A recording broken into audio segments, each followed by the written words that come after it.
falsehood, which has been mentioned before. It's an unsupported belief that removing planning and development controls for new market rental towers along the Broadway corridor will lower rents. This is an illusion, one that leads us away from the thoughtful urban planning traditions that have shaped our city for the better. For decades, and I've been privileged to at least observe that or participate to some extent. For decades, we adhered to the simple yet powerful idea growth should pay for growth. As we built new developments, we secured park sites, school sites, which was funded directly through contributions from the development itself. This system allowed us to expand responsibly and equitably, I would argue. But now with this plan, we are turning away from this tradition and bowing to an unfounded market orthodoxy.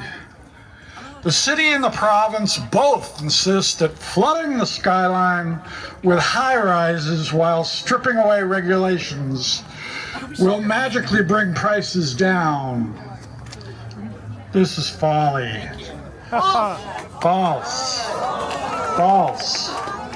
Let me explain, and I thank you, Thomas, for mentioning that work that you did. I'm stealing some of it. Let me explain. Since 1970, Vancouver has done what no other city in North America has managed. We tripled the number of housing units within city limits. New York City, it added just 30% by comparison. Los Angeles and San Francisco, equally modest. If simply adding lots of new housing units led to lower prices, Vancouver should have the lowest housing prices in North America.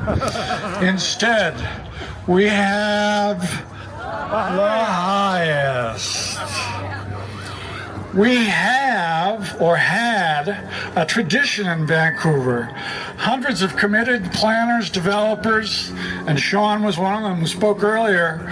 Developers, architects, and urban designers worked hard to bring density done right to our city. We sat with residents, listened, negotiated, and found ways to integrate new housing that enriched neighborhoods without overwhelming them.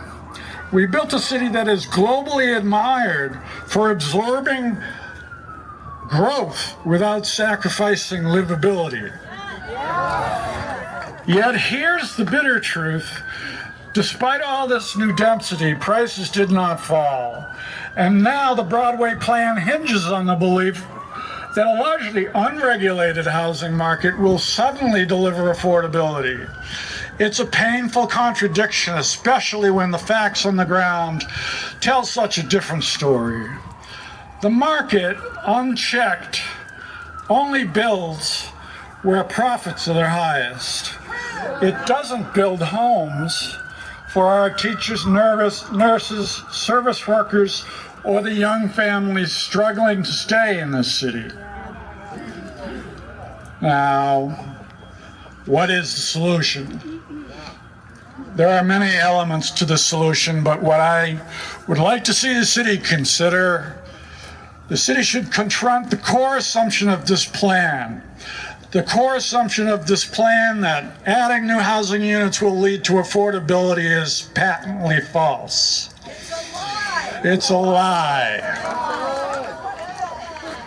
The city already has powerful tools at its disposal, tools that were used for decades, for really generations in the past now, and that builds not just more towers, but a better, more inclusive city. Pause the plan. Pause the plan. Pause the plan. Pause the plan. Pause the plan. Pause the plan. Thank you. I don't know who's next.